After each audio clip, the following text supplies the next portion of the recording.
Good morning. Ngasi se lewa po nami ko lewa po nami ki card nami se yenga se lewa po ko lewa po gi number hara ga di number se 69 leire aduga amana ko khoi gi kala na angang bu gumba kai gumba du minus se na bi be ko aduga amana chak thong ba da ha pa ya ba se red machu gi cha ba ya ba po dai na hara ga di khoi gi beetroots gumba da gi khamina sin ba gumba kai kitang maming gi na red color gi na tra hawai musori so yam pai ko hawai musori maru ang katang oi da tha da wo jing chu matam da amai taro ko ado se leire ko khoi gi card hum se ko card number 1 consider card number 2 consider natraga card number 3 consider ma khala se ko leva popa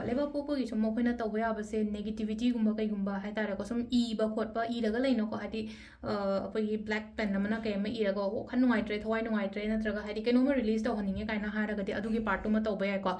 even roxol hapaga kai kai emotion thang jagi tawba rituals to khoina leva ju tawba ya ba ka shu kai de ba ko adu tawba yo ko hadi am nuai ten ha raga di ko sum wa khan nuai ta ba khot ta ba leino ko negative thoughts negative energies yamna feel to we khole kaina ga haira ga diko similar ko ahan ba card yenga se ko hadi first aduga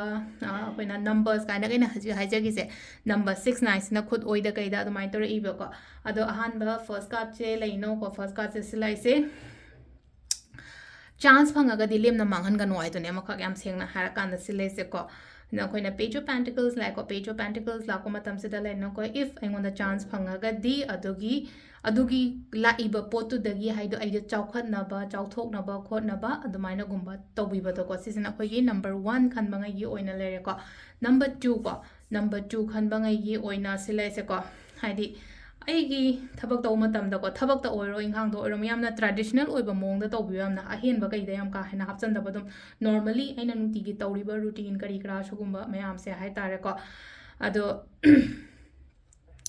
sida la ise ko yamna traditional oiba mong da tawba haraga di harasina ko sam na ha bada thamang da tawai phi mak da yole ha ga ai yoli ba pot dum yon ba to pong lam thanda ba ko chan da ba harasina ko sam na ha bada amai tawraga ha di ko henna taw ki khot ki hana yam ka hana khanda ba ko sisina ni shu ba ko aduga ahum su ba khan ba ngai gi oina sida la ise yengo hai tare ko ano ba ideas ano ba thoughts kumba la iba kholi ba mayam se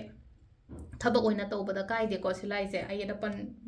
gumba kemta leiro adum tawge hana khalagadi tawbiba ko sisina koi card message le ko timing ta nipan ga minute ni fum doidena 12 ga minute ni fum apan paung lere ko adagi mopung ani ga minute 3 thoidena 3 ga minute 13 doi paung lere adagi mopung 3 ga minute 13 doidena nipan ga minute 13 thoi paung lere ko aduga amana pung mapan ga minute ni fum apan dagina